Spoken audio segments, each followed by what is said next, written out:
We live in Zot. We live in, that is the consequence of this being boiled down. Hakimoti, I have established. This is a katon, so this is that two dots that are on top of the mem.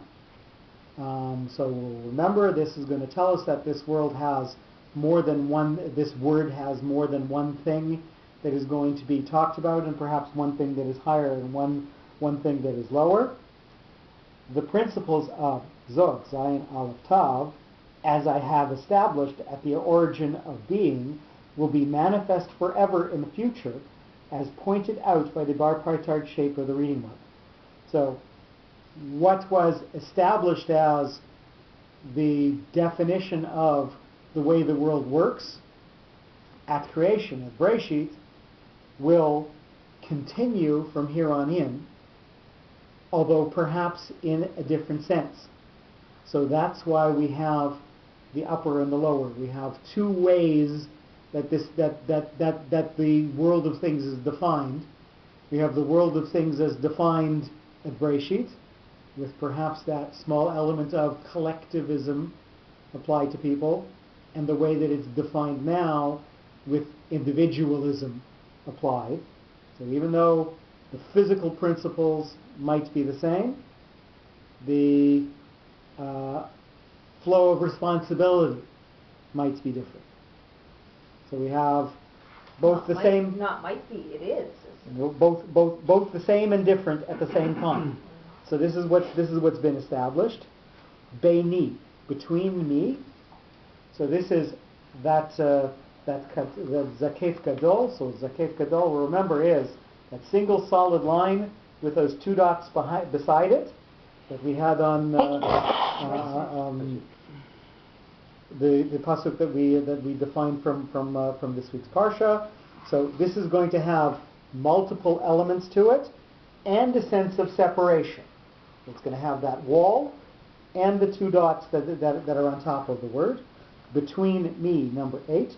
They constitute a link between me at the source of life from infinity and eternity to the living species for whom I have supplied means for survival, as specified by the shape of the reading mark. So quite obviously, anything that's a deal has more than one party to it. So quite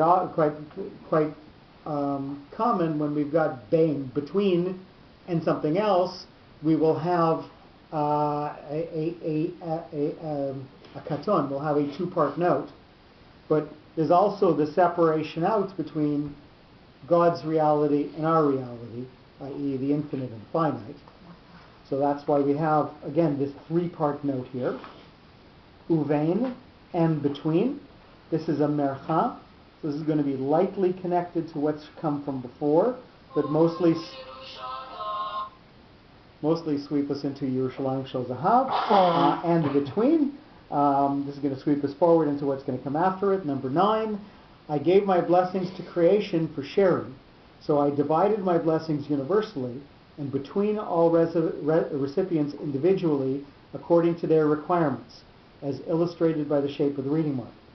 So this is going to be connected to between God, what God is giving you, and to what He's going to allow you to have, which is what's going to flow forward. So what we're basically defining here is that everyone is given the ability to face the tasks that they need with the historical and physical requirements that they need to meet that task, and God is going to mete that out to you based on the challenges that He's going to set forward for you. And we're sort of defining that by the fact that we're loosely connected to Beini, to what God is going to give, and what you're going to have to deal with going forward. Uvein, kol basar, all flesh, number 10. Thus, all flesh was supplied with its individual needs at the proper time and within its capabilities, as conveyed by the closing shape of the directional reading mark. So the tipcha is going to be a closing note. It's going to connect us back to what's come from before, and it's going to close the thought.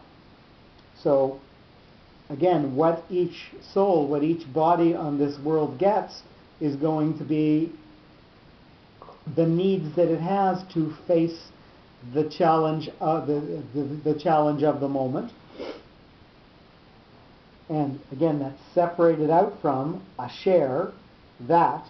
This is a mercha, so there is a slight connection to what's come from before, but mostly it's sweeping us forward into what's going to come after. So the question is, we have a tipcha, a closing note that tells us that this is separate, and then a mercha after it that says, oh, well, we're still connected to what's come from before. So how do we do that? How do we have something that's both closed off and yet connected?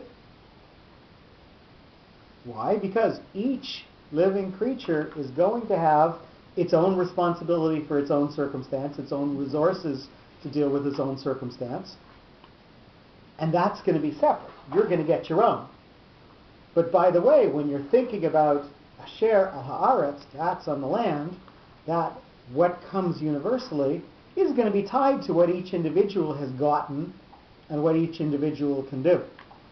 So when you add all of that together, you're going to get the circumstance of the whole world. Each creature getting its own thing, building up to the pattern of asher. It was clarified that their placement and demands were satisfactory.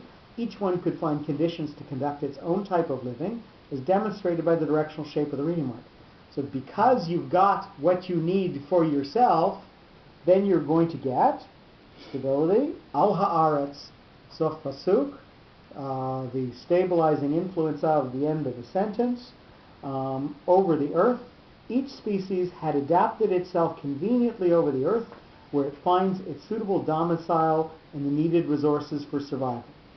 So here we have perhaps the hint that in environments and separate areas do lead us into different circumstances and do lead us to the ability to have different challenges applied to us, and yet the concept of each individual going through his own struggles is going to lead to the collective idea of the earth still being a productive place where things can move forward, and all together it's going to be a stabilizing influence.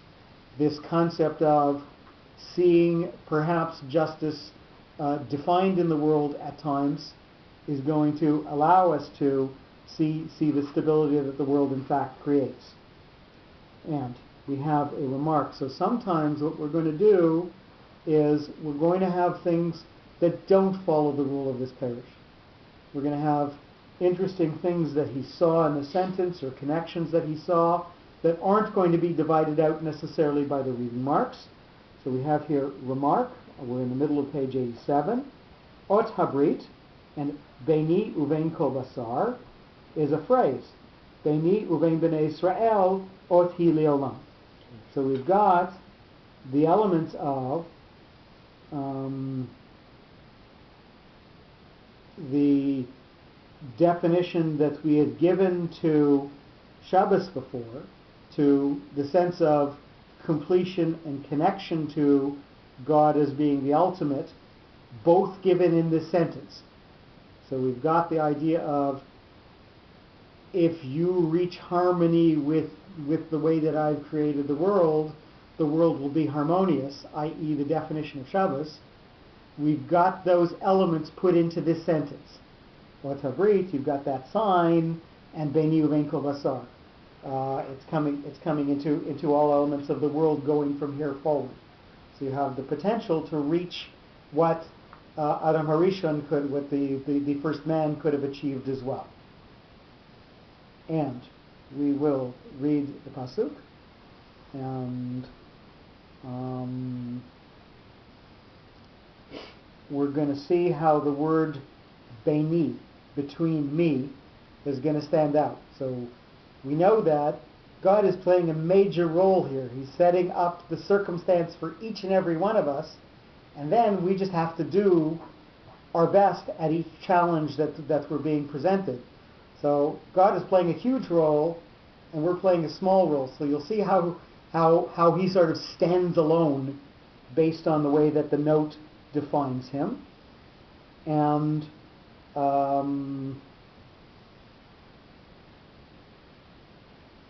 that's I think what's going to stand out when you hear the reading.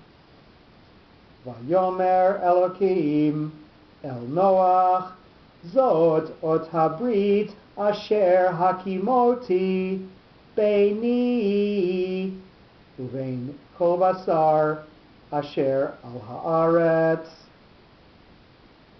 And I think maybe we'll stop here for the evening. Thank you very much. Thank you, Nishika. Very nice.